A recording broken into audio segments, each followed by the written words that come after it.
Hi guys! Diba? Yung may ano na. Ito nga kipaso. May busy sila, nagtatanong sila ng ring light. Supportive friends here.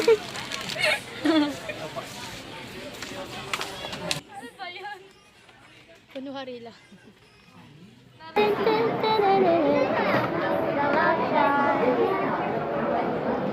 Taroy, naka-boss skirt. GoPro. Ay, hindi. Yung isang parang may buksan ko lang. 1, 2, 3, go! Hey guys, it's me again, Maxine, and welcome back to my channel. So for today's video, we're going to do a DIY ring light. First time ko gumawa ngayon ng DIY sa aking channel. So, ipapakita ko muna sa inyo kung ano-ano yung mga gagamitin nyo sa paggawa ng DIY ring light. So, first one is itong FIREFLY na circular lamp holder. So, yun yung hahanapin nyo pag pumunta kayo sa Ace. So, nabili ko to siya sa Ace Hardware.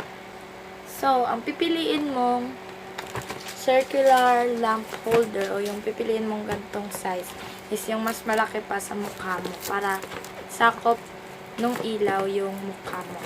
So I got this for only 284.75. Yan yung first na kailangan nyo para sa ring light. Kasi ito na mismo yung ring light nyo. Next naman, yung paglalagyan mo ng ring light. So, ang tripod. Actually, bala ko talagang hindi tripod yung lagyan ng ilaw ko.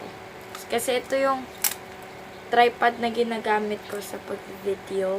Sa Shopee, meron na itong 155 pesos lang. Yan. Socket extension. So, 6 meters length siya. Ayan. Ganito. So, This is 199.75 pesos.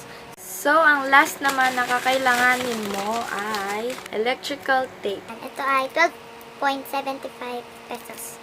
So, gawin na natin tong DIY ring light na to without further ado. Let's go hop into the video. So, ang una natin gagawin is tatanggalin natin to para tatanggalin natin yung cellphone holder. Kasi dyan natin ididikit yung ilaw. So, yan. Straight na siya dito and pwede mo na siyang So, ganito siya and sobrang haba niya.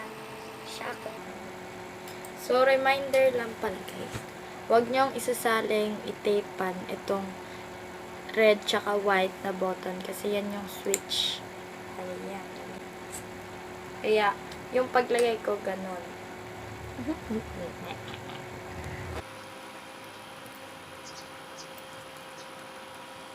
Ako mag-ipoto dyan.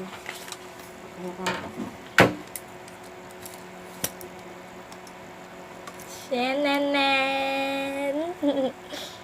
Wow! Ay, wala pa pala. Wow!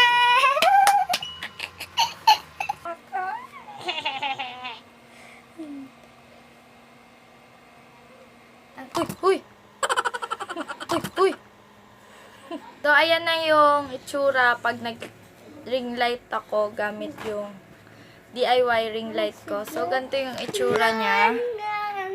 Yan.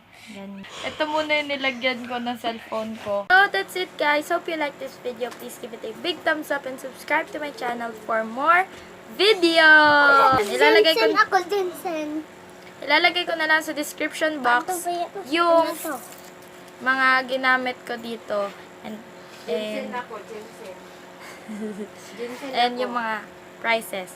So, yan. Thank you guys for watching. Ito yung cute ka. Apo. Bye-bye!